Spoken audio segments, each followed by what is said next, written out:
women of the Supreme Court of the United States. We are so pleased to have patrons here with us today, both in person and on Zoom. I'm going to mention a few programs coming up that might be of interest to you. Let's see, later this week on the 6th at 7 p.m., we have a program about Medicare and kind of how to understand your Medicare options. Kind of a very complicated topic, but we'll be sure to make sure we get all your questions answered. On October the 18th, we have a program at 7 p.m. on identity theft and consumer scams with the Illinois Attorney General's office. Also very helpful. And that's both of those programs are offered in a hybrid format. So you can come by the library or you can watch them at home.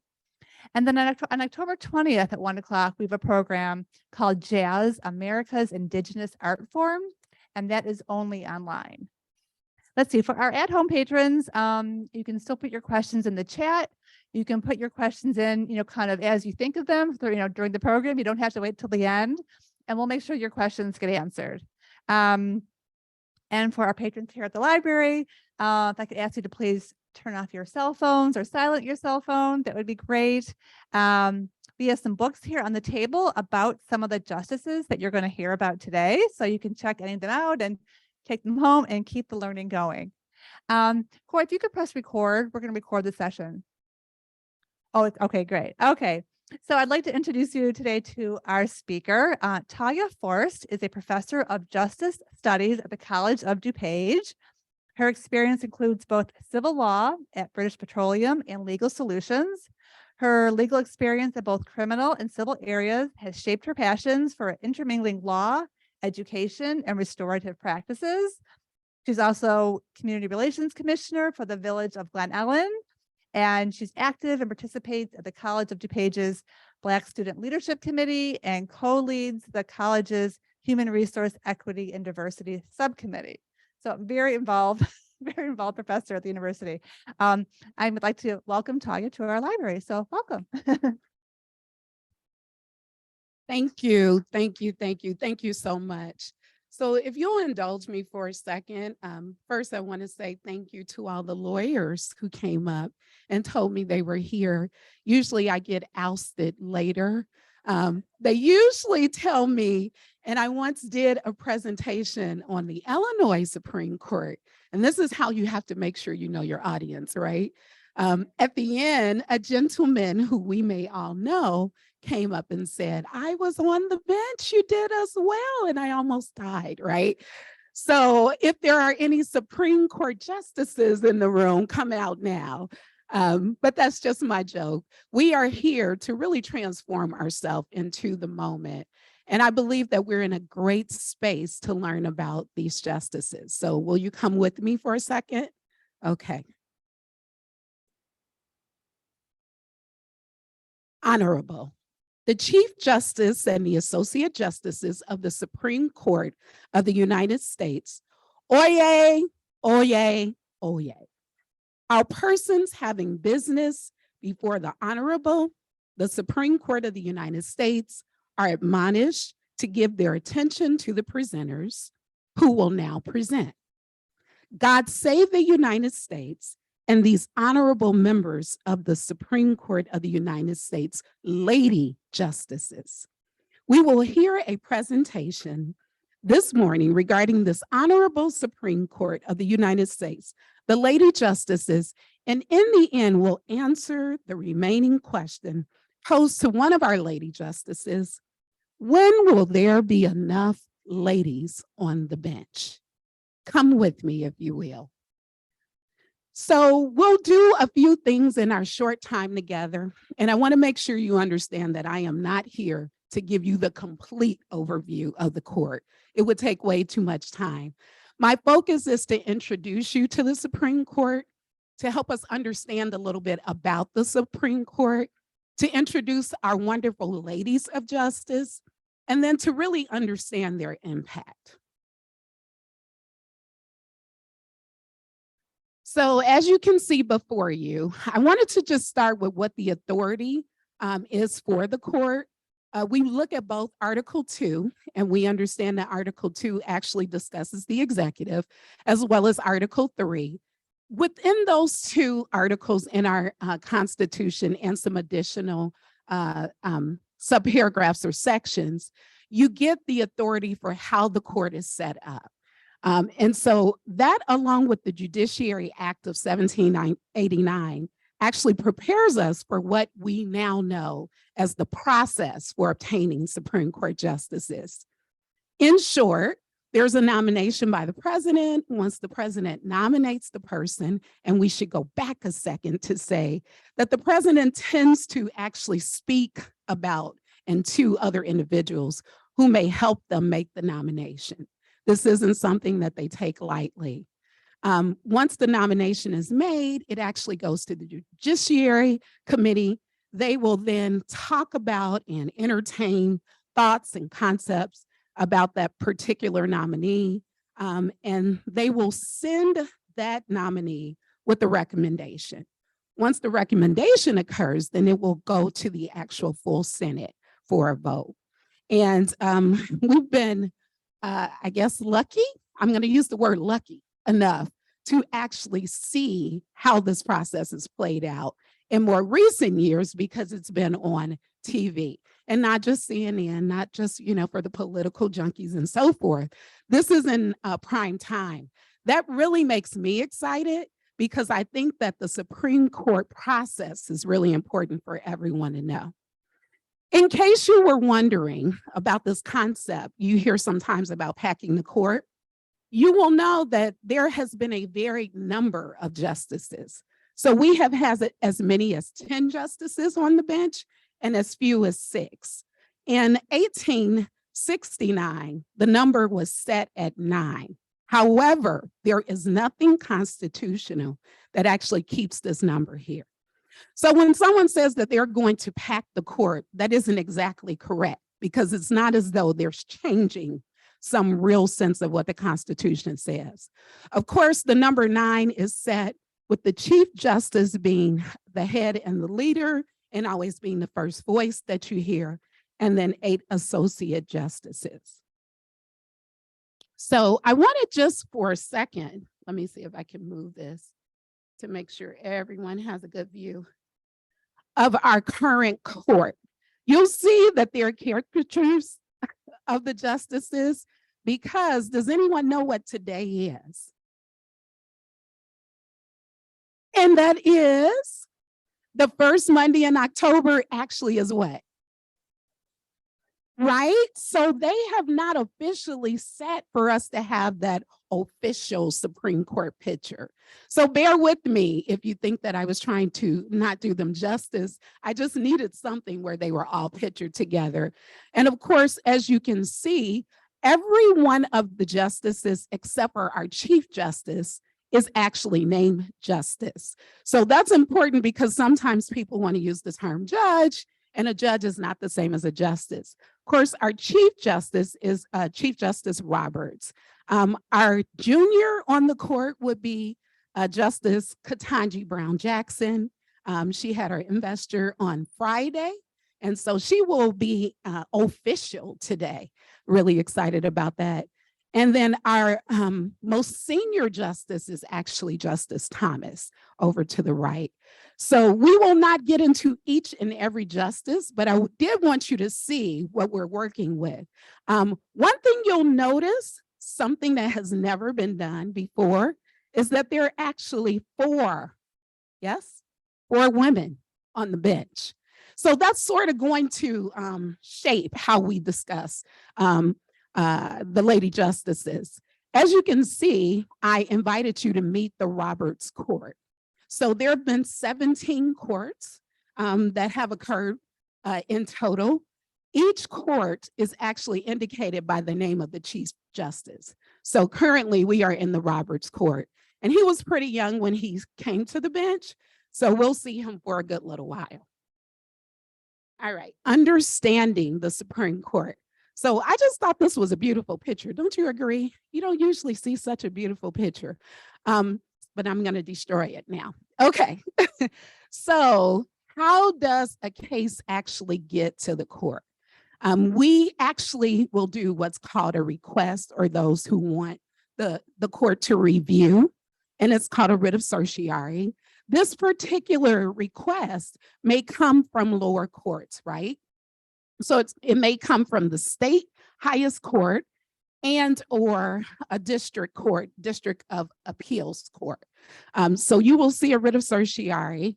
In a lot of ways, sometimes the case could actually stop at this particular point. There is no guarantee for a case to be heard, okay, unless there is the automatic appeal. And our class, our time together doesn't include that. But there are very few cases where it will automatically go to the Supreme Court. What I wanted to say about the writ of certiorari is, upon request, there are about 8,000 to 10,000 cases. You may have heard 7,000 to 9,000. It really doesn't matter. What ultimately happens is about 100 cases, 80 to 100, are actually heard by the justices. I'm going to make just another little movement here to make sure you can see. And so once these cases come, we have a dwindling effect. I wish I had the funnel to show you how we go from 10,000 to actually 80 to 100. But in essence, you need 4 justices to agree to hear the case. This does not equal their opinion about the case. This isn't a decision where they're saying it's important enough or so forth, but just in fact, whether or not they would hear the case. So we know that there are 9 justices. We only need 4 for them to actually hear it. And after that, we will move to how do we get from hearing the case to an actual opinion, right? So in a lot of times, 2 weeks out of every month, and it alternates which 2 weeks, there are hearings and then there are recesses. In the hearings, the justices are hearing the case. They're having the appellates come before them. They're presenting their opinion. They're asking and answering questions. And then the recesses, they're determining and deciding whether or not this particular case will receive some sort of opinion. They actually make this final determination in what's called a justice conference. Now, I think this is really interesting because a lot of times when the justices have done their research, or should I say their law clerks, have done the research, have developed the briefs, have set forth their opinion, the justices still do not know which way that they will actually weigh in. And so to me, you have to ask yourself, is there still room for them to be swayed one way or another? Of course, in this process, our Chief Justice will actually speak first. And so if 5 of the justices come together, we call that a majority, and now we have set forth a new case law. Okay, so it's a really tenuous process, but I think what's most important about this is there are a lot of steps. Whenever I'm sharing this with students, they go, oh my goodness, how can justices read 10,000 cases? And I'm always explaining to them they're not reading 10,000 cases, but they are looking at the issues of these cases, right? And one way that they do is that they combine cases. So that's done as well. So just in case you were wondering about that. Okay, as we proceed, we'll start to get further into our presentation. I think I'm gonna just keep myself over in the side. Better? Okay, so if you can follow with me, and this actually was on a previous slide, when did the first justices take the bench? Does anyone remember? You guys are just like the students. Which one? So they started 1790, they heard the first case 1791, right? Yeah, so you were right there, thank you so much. When did the first woman take the bench? Yes, yes. Can you remember which? Yep, which year though? Ooh, this one is hard. Yes, I want your mind to just focus a second on this. It's nothing like seeing these 2 numbers right after each other. It sort of gives us this feeling. So we're looking at almost 200 years, right? So now that we have had the first woman, as my esteemed colleague said, Sandra Day O'Connor, Now we recognize that the other women were in this 40-year span. So this is interesting. I think a lot of people like to determine when did the first woman come and how soon did the next woman come and how, so forth and so on. So what we hope today is to gain a little bit of insight on that, but actually to know the women who were on the bench as well. All right, so here's our total number of justices. I'm sure you can get this, so I won't spend a lot of time on this. How many women have been on the court? 6, right? Today is our 6th, right, justice who has taken. Again, I like to just put these numbers on the board and let them sink in, okay? There's nothing wrong with how it's been, but I think it's really interesting to me when people ask the question, how many women do you want to be on the bench? How many women would be enough? So here's a brief overview of who replaced whom and what the actual vote was. If you for a second indulge me and look at that third column, the yellow just simply means that they are current. And the third column actually shows us a pattern, if you will. I am not here to explain or express or undertake or indulge in, engage, and otherwise make reason for. But I think that it's worth noting that when we first started, what you would think would have been the most controversial time, there was an actual unanimous vote for women to be on the bench. And yet the last one, look how contentious it was. And if you see over a period of time, you start to see that waver. So I think that's really important.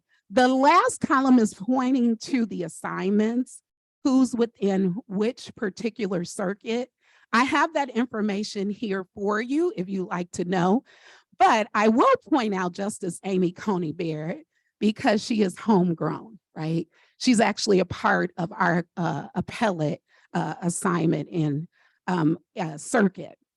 The other thing that I'm not sure I mentioned, that circuit was a real thing. The justices literally had to get on an animal and go to each of these particular courts before. So I like to use the word circuit to remind our justices that they're in a great place. Another little fun fact about our justices is when they first started, the average salary was $4,000.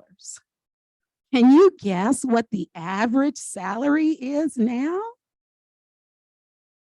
It's not 4,000. I think I heard someone say it, right? About $250,000, yes. And our Chief Justice is just at like under 275. So remember, because this is a lifetime appointment, right? We want to be sure that we actually have the correct people on the bench. But I think that you'll see here how and where. It's interesting to follow the flow of whom actually chose what. Now, we must admit that you're unable to just make a nomination, right? There has to, at this current time, be a vacancy. But you can see which presidents were able to make more nominations and so forth. Okay. All right, you ready to get started? Now you feel like you're with me? Yeah? Okay. I love humor. I love to take it up. I'm not going to take off any more clothes. That's not a good idea, okay? But we are now where we need to be. And so we are getting down to the meat of why we are here. We are fortunate in the United States to have a stable and durable democratic government, says Sandra Day O'Connor, Justice O'Connor. But we can't be complacent in assuming this good fortune will continue. It is the citizens of our nation who must preserve our system of government, and we cannot forget that.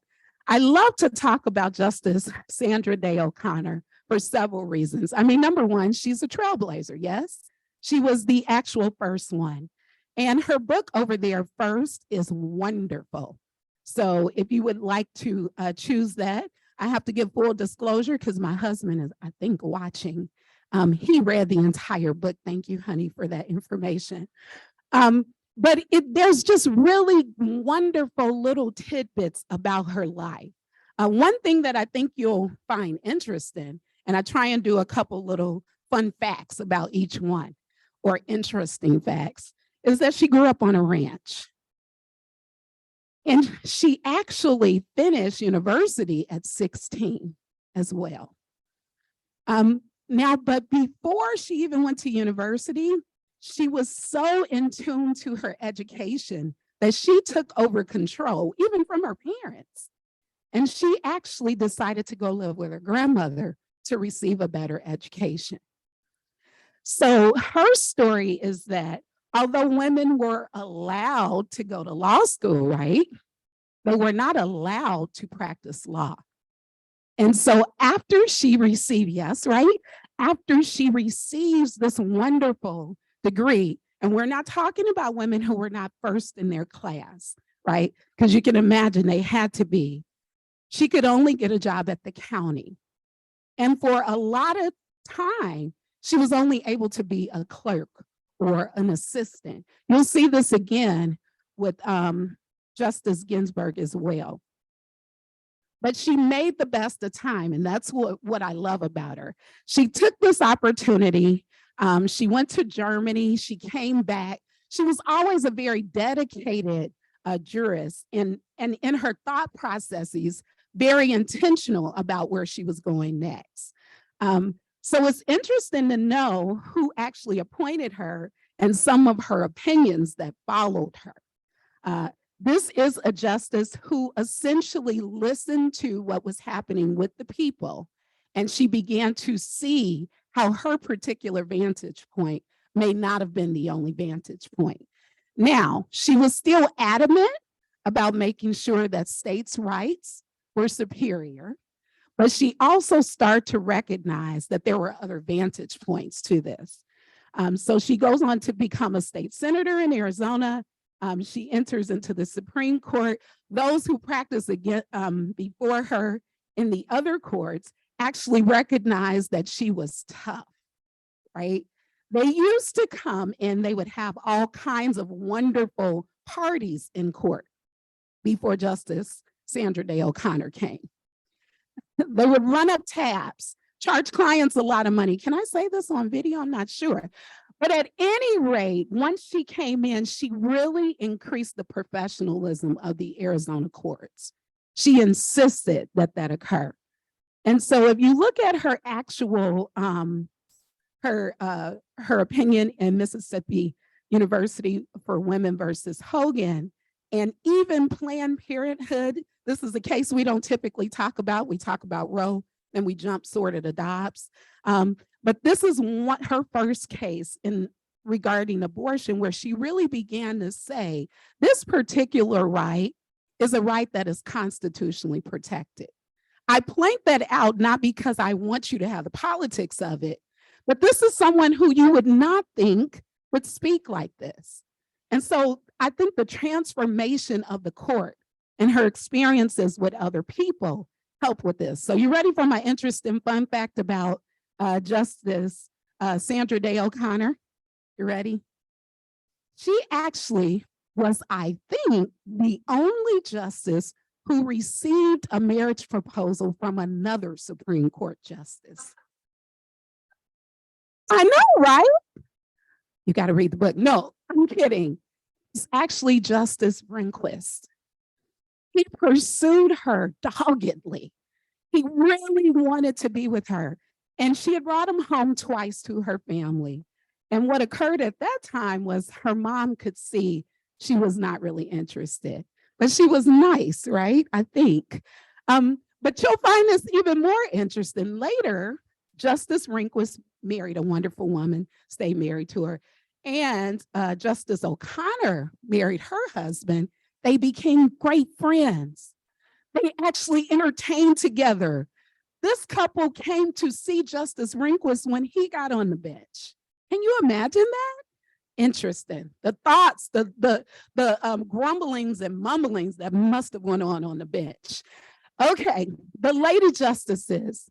A constitution, as important as it is, will mean nothing unless the people are yearning for liberty and freedom. Now, I know you probably have heard 2 billion quotes from the notorious RBG, Justice Ginsburg. But I love to call her that because the generations that are present know her because of her pop iconness, right? Now, this was a warrior of justice. She, like Sandra Day O'Connor, was very much engaged to making sure the court felt like a family. And she tells the story of how when she delivered her first opinion, Justice O'Connor slipped her a note and said, "What a wonderful opinion. I hope to see many, many more like that from you." So she took it upon herself to do the same for each woman who came after her. So I thought that was a fun fact, right? All right, we support one another no matter where we are. Her life before the bench, I mean, she came from Brooklyn. That's where the notorious BIG came from. So of course, she became the notorious RBG. She graduated top of her class. Her story is interesting because she actually went to not one, but 2 law schools, and she was top in both law schools. And she did it to support her husband. She, in the middle of law school, moved and actually came and went to Columbia and still killed it. This is just who she was, right? And every woman's intellect, you'll see that throughout this presentation. So she was the one who, in order to even get that clerkship, she had to call in some favors. It was not, and I don't mean like a judicial clerkship, I mean a literal clerk to this particular judge. She could not get a job. So she goes on to the Project on International Procedure, and she goes on to really become the first tenured woman of Columbia law. And that's a huge deal. To my people who are in education in the audience, you understand that becoming tenure is a big deal. It was really a big deal in 1972. And I think that one of her most claims to fame is really just how she refused to not be present in the courts. For 25 years, she never, ever, ever missed a session. Now, I should tell you what she went through. 2 bouts of cancer. She broke ribs. She still would show up for court. Okay, they could not believe it.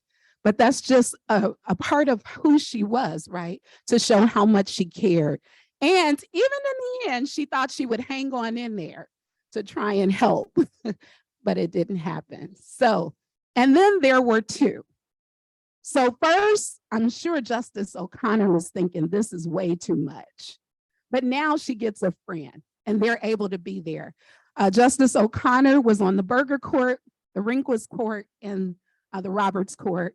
And Justice Ginsburg was on the Rehnquist Court and the Roberts Court. But at any rate, they were still both able to make an impact, okay? So here's our 3rd woman on the court. Every part of me is Latina. Can you guess who that is? It's so much a part of me that there isn't a way to separate the 2. There is no Sonia who is not Latina. And the Sonia that is Latina, I like her. I like to put this up because sometimes people like to be identified different ways. I'm saying to you, these are not my words, these are her words. And that is how she prefers to be referred to. So that is how I will respect her and refer to her. She was first on the bench. Her story is really interesting. You'll find she was married briefly and divorced, but she never had children. And she sort of speaks to that. But, you know, a kid at heart, she likes go-karts and comic books. Can you imagine Justice Sotomayor reading a comic book? I'm just saying. But she actually was the editor of her law review. And you began to see how her practice and her judicial advice, her judicial methodology began to formulate as she goes through her career. Again, she was a part of a brutal dissent in Dobbs, brutal dissent. And for fear of reading from it, What I will say is that Justice Sotomayor, as you may know, is really giving the hint and the foundation for what may be to come. That's really what a dissent is, right? It allows for that foundation for cases to come afterwards. And so that is who Justice Sotomayor is. And then there were three. So here you have it. Did we have all three on the bench at once? No, right? So that's why you only have two there. So there were three women, but never three on the bench. And so I think it does not get lost on me that as there would be a gain of momentum, there's also a loss in a way. And so I would love for you to see that, and we'll talk about that at the end if we have time. Now, someone that I think doesn't get a lot of publicity, but actually is extremely important in the course of this. Just because you don't speak loud, just because you aren't loud, doesn't mean that your accomplishments do not speak volumes for you. I should tell you, I think that if there are positions that you can't argue, then the responsibility is probably to resign. If one's own conscience is opposed to the requirements and responsibilities of the job, then it's time to leave the job. This is from none other than Justice Elena Kagan. She was the first woman Solicitor General. Do we know who the Solicitor General is? Right? Represents the government in these cases. That's when she was actually appointed as a Solicitor General. First one, 1791, they hear the first case. What's your guess? What year she appointed a Solicitor General? Any guess? This one is hard, I think. How would you feel about 2009? See, I wish I had that in big, I like big numbers, right?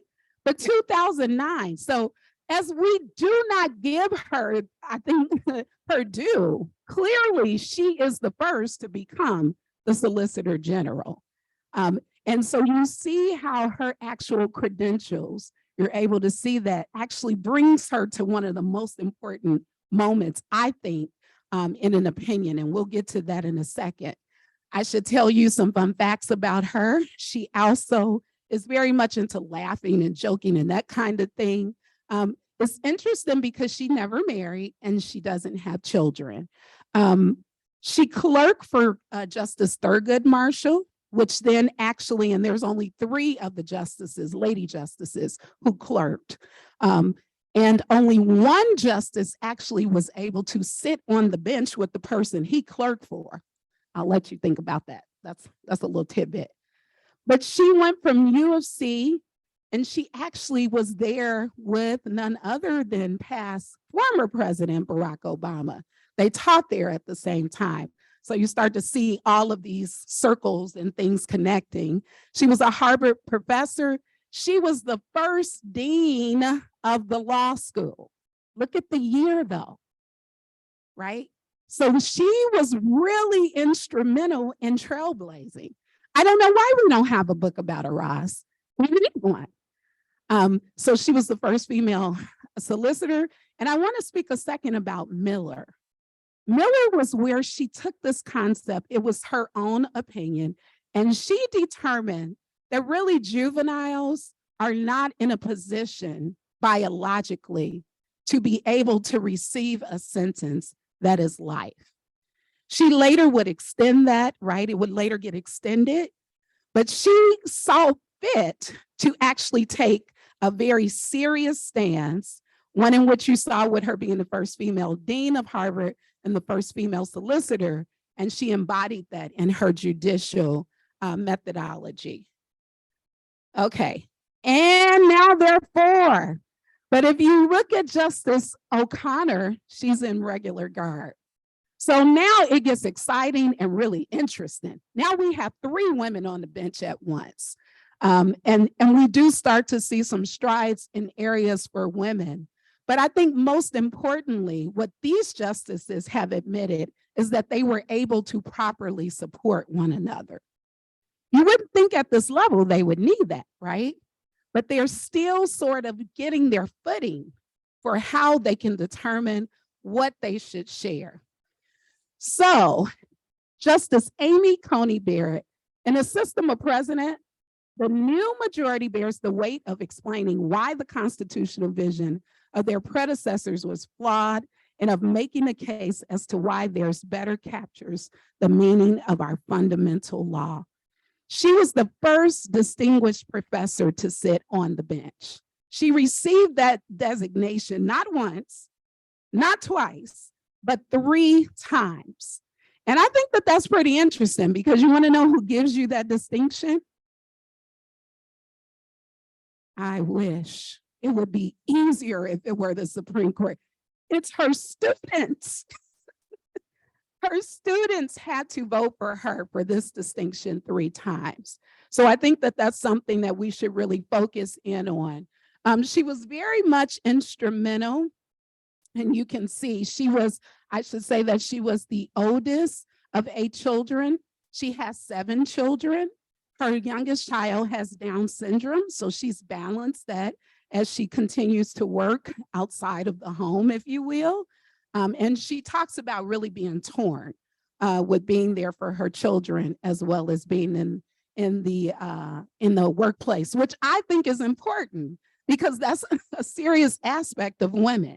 And so if a justice can speak to that, that's going to really have you sort of resonate with them. She clerked for Justice Scalia, went into private practice, was at Notre Dame Law, and then she actually wrote this opinion in Illinois Republican Party versus Pritzker. I like to bring things out that people wouldn't typically think. So this was a case where the Republican Party brought a case against Pritzker, saying that he was not allowing everyone to gather. And actually, in a 3-panel opinion, Justice Coney Barrett sides with Pritzker.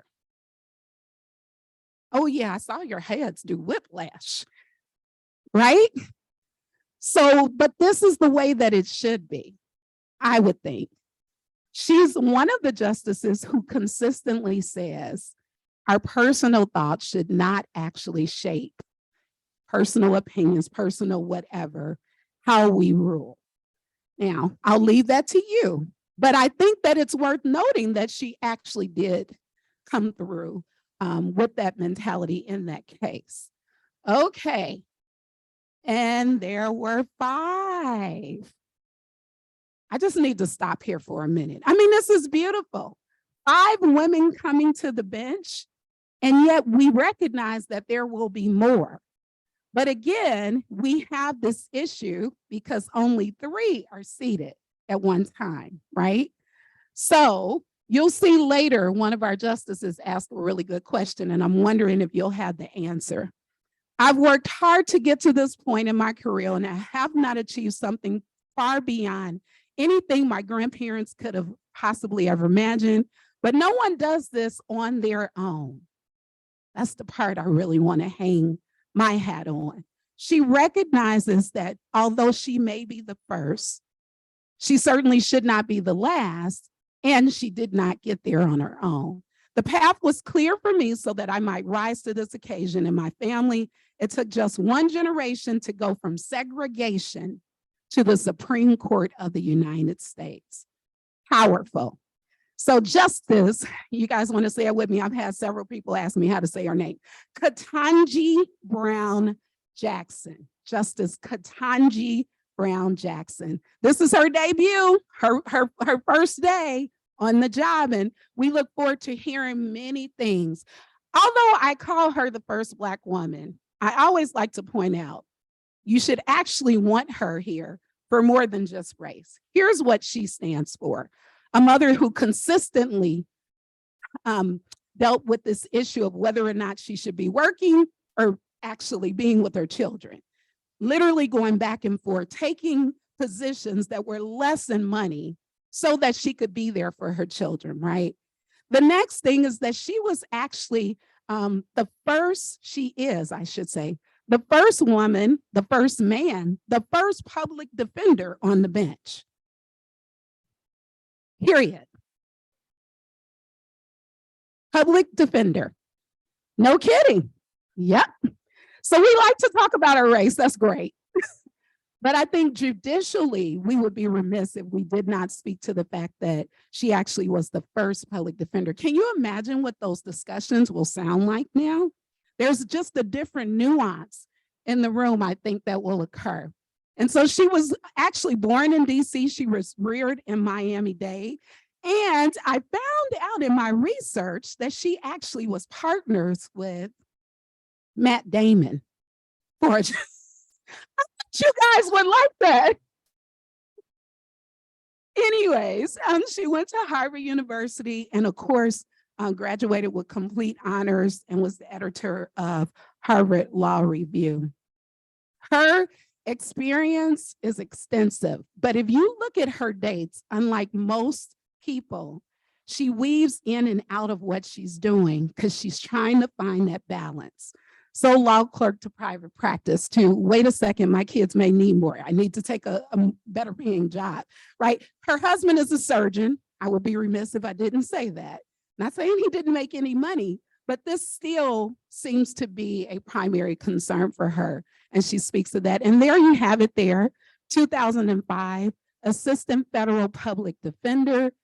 She also was the vice chair of the U.S. Sentencing Commission, and she had some connection to how we dealt with desperate sentencing and that connection. And now we have no idea what she'll say next, but we are staying tuned because we are interested in hearing that new perspective, not just the perspective of race. Just have to breathe that in for a second. And now there are 6. Yes. And because there are 6, you start to look at these women individually. Now, maybe perhaps everything I said you knew. This was not information to you. But to see these women here together, you now recognize the real beauty of having 6 women on the bench. They're varied. They come from various backgrounds. They have different experiences. Sotomayor was raised by a single woman at one point because her dad was deceased. You have different results because of the way that each one of these women, Ketanji Brown Jackson, her father was an attorney, mother was a teacher, right? So you see how their intricate lives will develop who we are. So the question I think that remains, I mean, what other question could you have, right? We got to end with Notorious B.I.G., RBG, I'm sorry. What would you say if someone were to ask you, how many women will be enough on the bench? 9 of them? Never enough. You guys are great. Wow. Yes. Well, look at what Justice RBG said. I'm sometimes asked, when will there be enough women on the Supreme Court? And my answer is, when there are 9. People are shocked that there be 9 men and nobody's ever raised the question about that. Isn't that something? I thought, how could you see? And that's when you start to see how they really saw how law would shape. So I wanted to give you the end of the judicial methodology for each one of these individuals. And I'm going to do a little bit of reading. You'll indulge me, right? Since I haven't read much. And I had all these notes up here and it was all in my brain. You'll indulge me? Okay, thank you. All right, so Justice O'Connor, she really sort of dealt with federalism.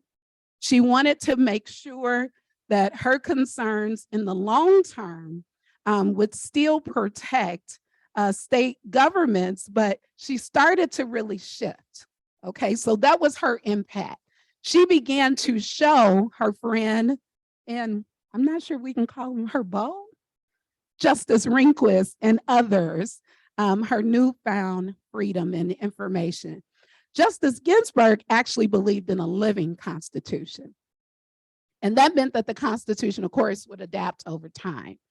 Justice Sotomayor, she's known for her truth in the process and her cutthroat attitude, right? Toward ill-prepared attorneys, but she's really kind to parties. So as long as you are not an attorney, you're good, okay? Justice Kagan was known for her deep knowledge and really her experience with the First Amendment. Again, remember, she was the first woman solicitor general.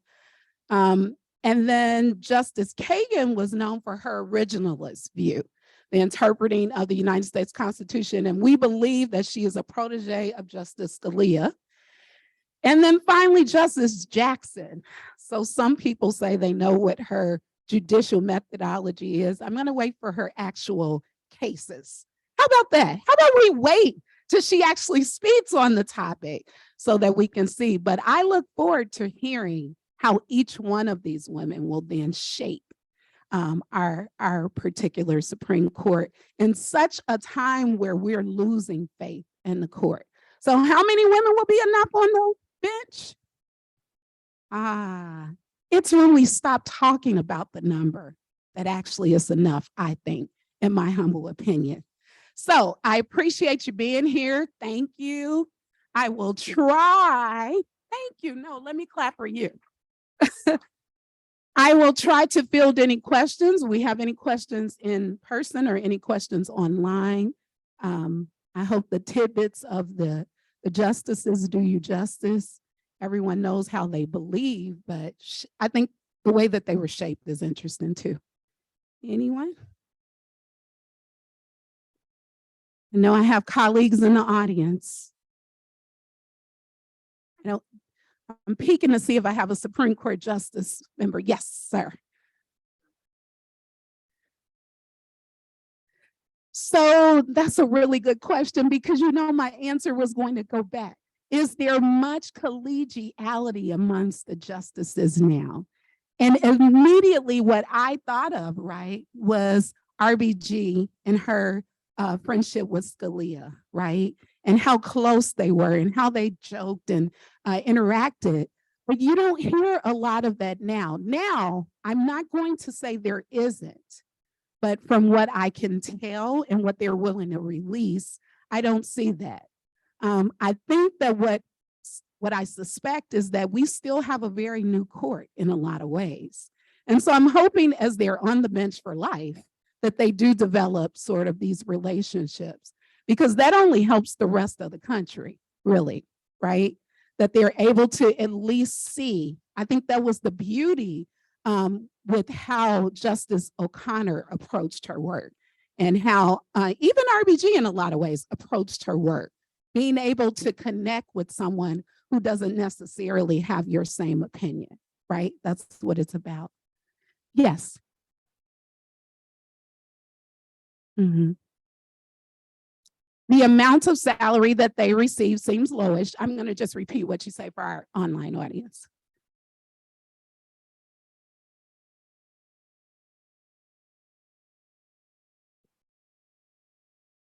Yes. So what she said was, it seems really low. Are they able to supplement? I think that they do it in various ways, right? Not just the writing of books, but they actually teach a lot of them.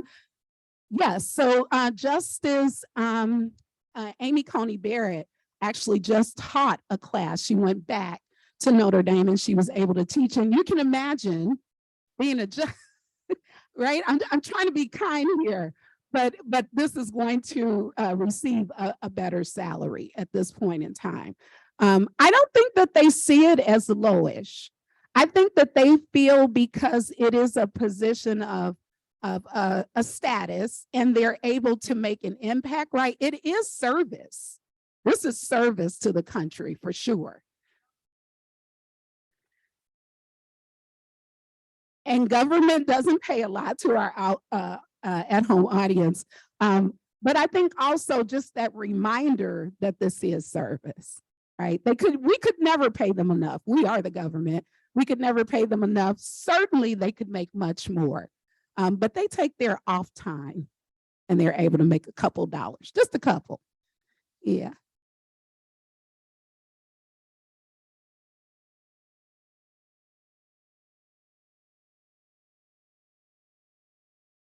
Rinkless.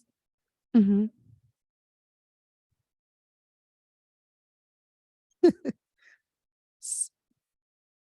So how is it that a justice with little or no experience can get that position? You really want me to answer that, right? Okay, let's think about that process again, right? Who actually nominates the individual? The president. And although our justices are not political, right?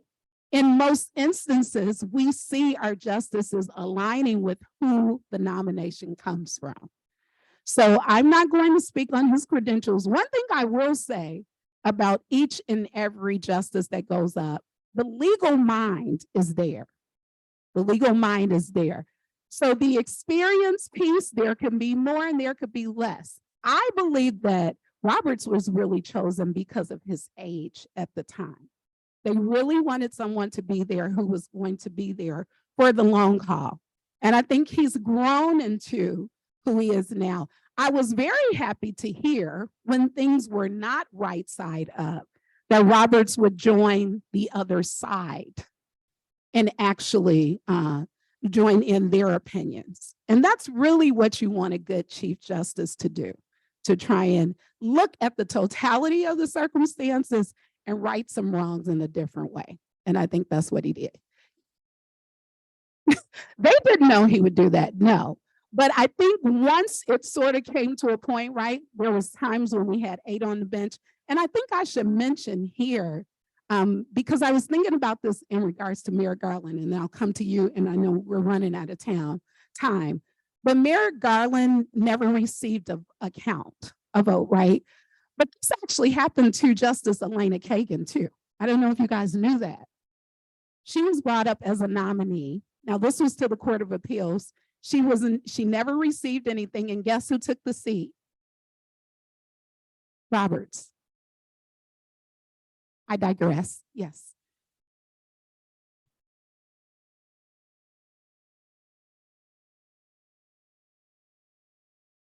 The composition of the court. So yeah, so I tried to show you the only thing that I will speak to, I try to be very even keeled when it comes to this, is who exactly made the appointments. And as you looked at the justices, you could see who came from where. We call that leaning a one way or another, but that is not supposed to determine what your ultimate decision is in the case. And I think that as far as it being, more political or less political, you have to think about the times, right? If we were to take our minds back to 73, I think people could speak to how political that court was. I could go back to 67, how political when we were talking about defendants' rights. I can think of other areas and spaces and times where there was political influences going on. So I don't think that that's anything new. Yes, I'm losing my time. Okay. Okay, the question from Zoom.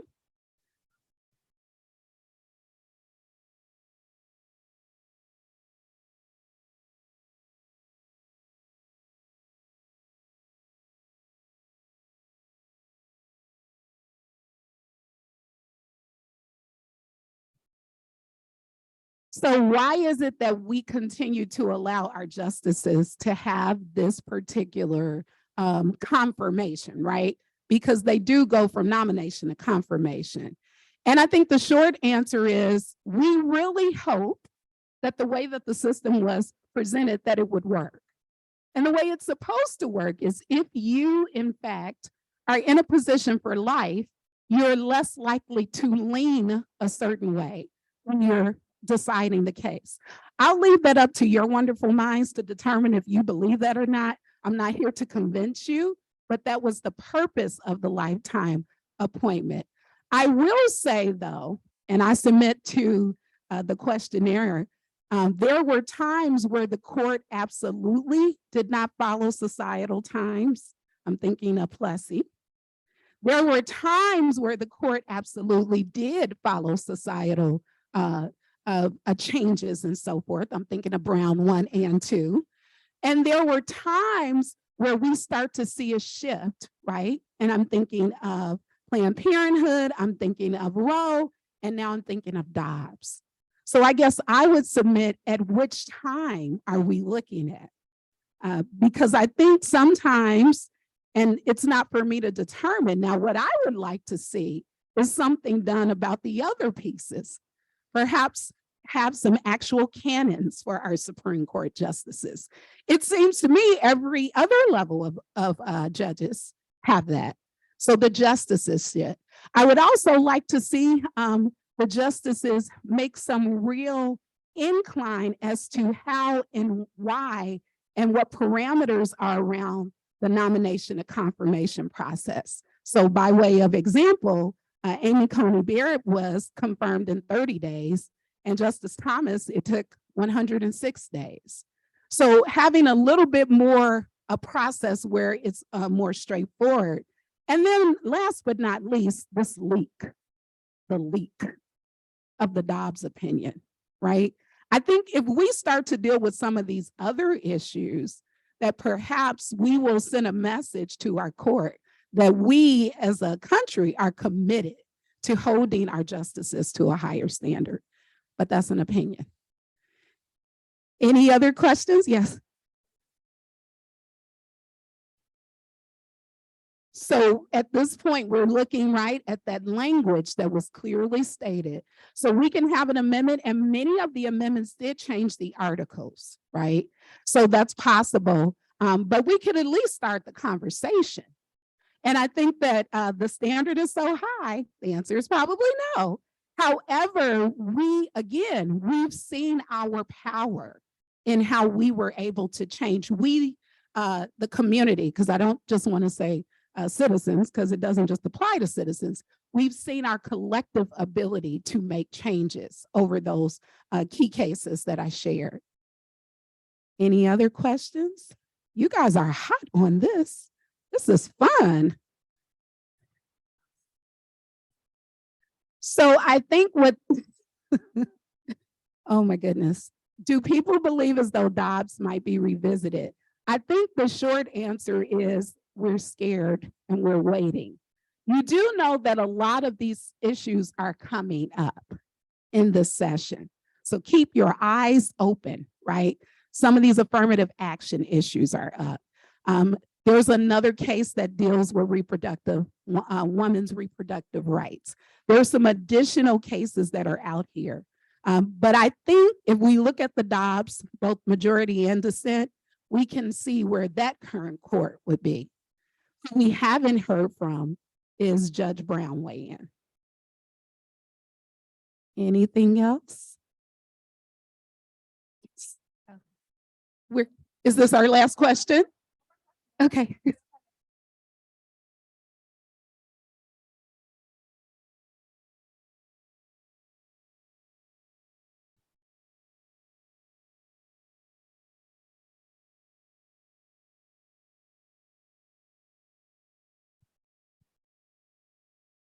Mm-hmm.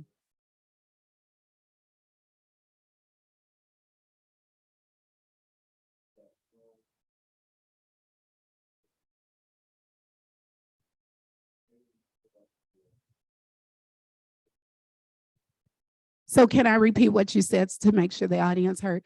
Our patron said that he is very upset with the way Dobbs unfolded. And in fact, several of our justices in their confirmation hearings said that they would not overturn Roe. So what was going to be the remainder? Did you have that was your comment, or did you have a question? Mm-hmm.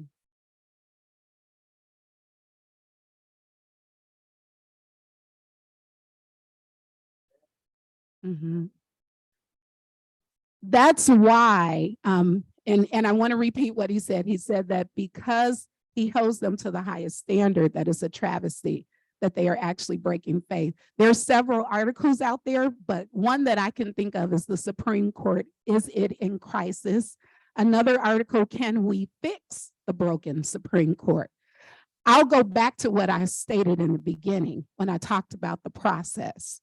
We have to put around this process the bare minimum that we require of other judges, right? Some canons, some ethical determinations that say, if in your hearing you say one thing, but I can tell you any good lawyer, which I'm not assuming you're not, but any good lawyer will tell you they could loop their way out of that confirmation hearing answer. In fact, each one of them who answered that did it in such a way to leave the door open because they knew what the question was really about. So I'm not saying, and I'm not taking up for them, but I will tell you that they understood, and this has always been this issue, right? We've always had this. This is what the whole Constitution is about: anti-federalist versus federalist, states and federal rights, and there's a constant battle with that. But I agree with you. What I'm submitting is that the court can and should do a lot to bring back the confidence. Now, you should be okay if you don't agree with the court's opinion. You should not feel devastated and or feel bamboozled, for lack of a better word, that what was stated has not been upheld. So I agree with you. I think that's our last question. No, I just, I'll hop on here a second. I just thank you so much for just a fantastic presentation. I mean, I think you gave us so much to think about, and I think we can all agree it was fantastic. I think your students are very lucky to have you teaching them. You must be a wonderful professor if you if you had all of our attention in this manner today. So I'm sure your students are very, very lucky to have you. And I think it's an interesting topic, and obviously we're all very interested in it. And I also think that sometimes judges, when it comes to our own ballots, our own local elections, sometimes we don't pay that much attention to them because they don't get as much, there aren't as many dollars behind them or things like that. But it's so important that we pay attention to the judges on our ballot in the election. And I think early voting started today, I think. So anyhow, that's my PSA. Pay attention to everything on your ballot, including the judge positions. But thank you so much for joining us. It was a pleasure. And thank you for joining us at home. And we hope you enjoyed the program today. Maybe you check out a book on your way out. And we hope to see you again soon. So bye, everybody.